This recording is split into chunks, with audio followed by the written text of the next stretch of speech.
2005, 2006.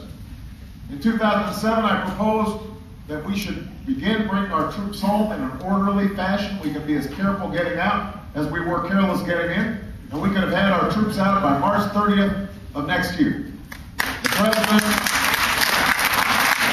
vetoed the timetable, and now we are confronted with a Congress that doesn't seem ready to bring about a close to this war and put some constraints on the President. But I have to tell you, we've got to keep pressure on Congress, because the American people's instincts are right on this one. There is no military solution to the war in Iraq. We've got to get the Iraqis to actually take some responsibility and not just send our young men and women there to make sacrifices that the Iraqis themselves are not willing to make.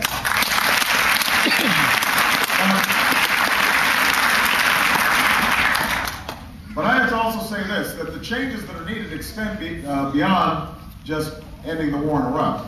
We've got to have a whole entirely new approach to foreign policy. You know, that means taking some new approaches when it comes to talking to our friends and talking to our enemies. I got a little tip with one of my competitors in this race, because they don't think that we should meet, a president should meet with people we don't like. And I tried to explain, listen, the strong countries and strong presidents meet with their adversaries and talk to them and tell them where America stands. And we don't meet, that doesn't make us look tough, it makes us look arrogant. And we don't need to look arrogant in order to lead. I look forward to going before the United Nations and saying America's back. America's ready to lead, but we're not going to just lead with our military, we're going to lead with our values, and we're going to lead with our ideas. You know, yes, we're going to get off the wrong battlefield in Iraq and get on the right battlefield going after Al-Qaeda. Yes, we're going to lock down loose nuclear weapons that could fall into the hands of terrorists.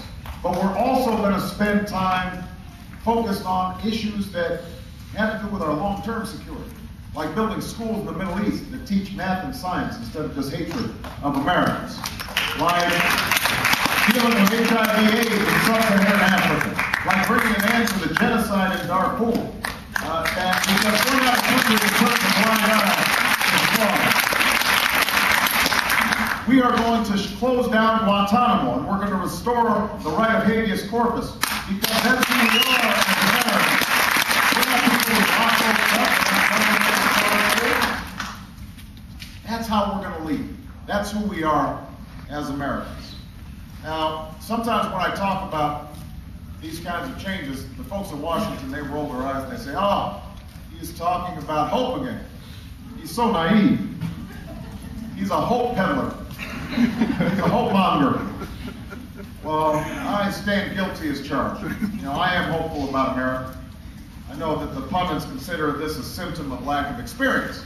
You know, they figure, you know, if you want to lead the country, you've got to be a really cynical person. And I used to wonder what they meant by this whole experience argument, because I've been in public life for over 2 decades now, as a community organizer, as a civil rights attorney, as a state senator, as a constitutional law professor, as a United States senator. But I came to realize what they really mean is they want you to spend more time in Washington. They think that's the only experience that counts. But I don't think the American people agree with that. You know, they'll remember that Dick Cheney and Donald Rumsfeld had 2 of the longest resumes in Washington, and that did not work out so well. Time served doesn't guarantee good judgment. A resume says nothing about character. So let me just close by telling you the kind of experience I bring to this race. I have the experience of bringing Democrats and Republicans together to get things done, like reforming a death penalty system that was broken in Illinois and put people on death row who were innocent, 13 innocent men. I have the experience of bringing them together to solve health care problems, like providing 150,000 Illinoisans with insurance who didn't have it. We're lowering prescription drug prices for seniors who are really struggling to make ends meet. I've got the experience of going after the special interests and winning. Like when I took on money in politics in Illinois. At the time when I first got there, it was legal to take campaign contributions and use them for personal use. And I said, that sounds like a bribe to me. And so we put an end to that practice. And we had to overcome the opposition, not just of Republicans, but also of Democrats. And I've done the same thing in Washington, working with people like Russ Feingold to end gifts from lobbyists and meals from lobbyists and corporate jets from lobbyists, and to make sure that you had to disclose who lobbyists were bundling money for and who they were funneling it to. And I've got the experience of speaking the truth, even when it's not convenient, like I did on this war in Iraq. So I'm confident that I may not have the experience that Washington always likes, but I know I've got the experience that America needs right now in order to bring about change. And that's what I think you are doing to bring about change.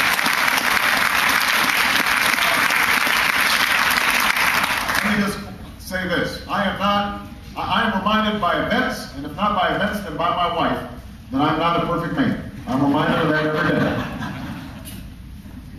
And I won't be a perfect president, but I can tell you this.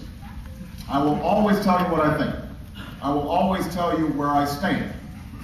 I will be honest with you about the challenges we face as Americans. I will listen to you even when we disagree.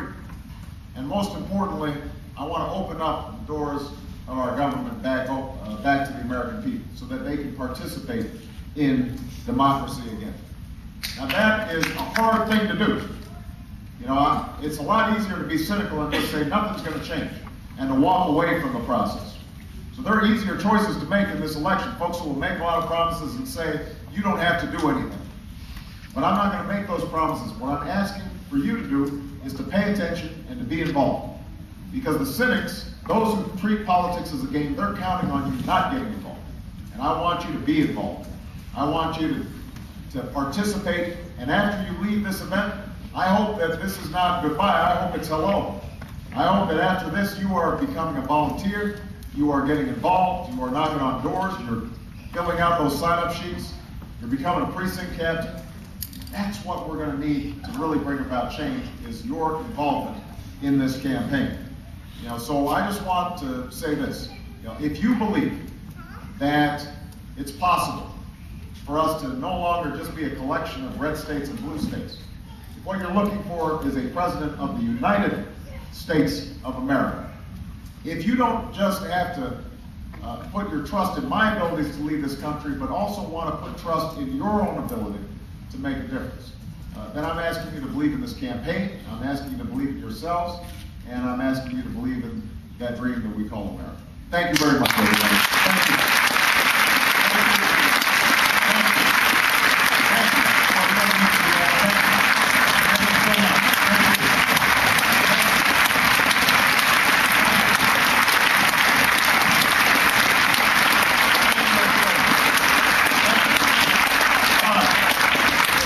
So I'm going to take a sip of water. There are no rules to this town hall meeting other than I'm going to call on a couple of folks who are up here because I've had a chance to talk to them, and I think that them sharing their stories will help shine a light on why the tax plan that I mentioned is so important. And I'm going to just call on a couple of them, and then we're going to call on people out in the audience. And I want to start off with Paulette and Terry Myers of Dubuque. Paulette and Terry, it's great to see you. I want to, if you don't mind just sharing, and I've asked them to be a little personal, talk about their income and their lives and what kinds of financial situations and stresses they're finding themselves in. And then I'll talk a little bit about how our tax plan might affect them. Please. I'm Terry, and my wife Paulette. We live in Dubuque, and Dubuque, Iowa, and I work in a family-owned company. I work for them as a materials. My official job is materials processing manager, and we consider ourselves middle class, and we also feel the stresses as far as the company that I work for is healthcare just keeps going up, and that's there's really not too much that the company I work for can do about it.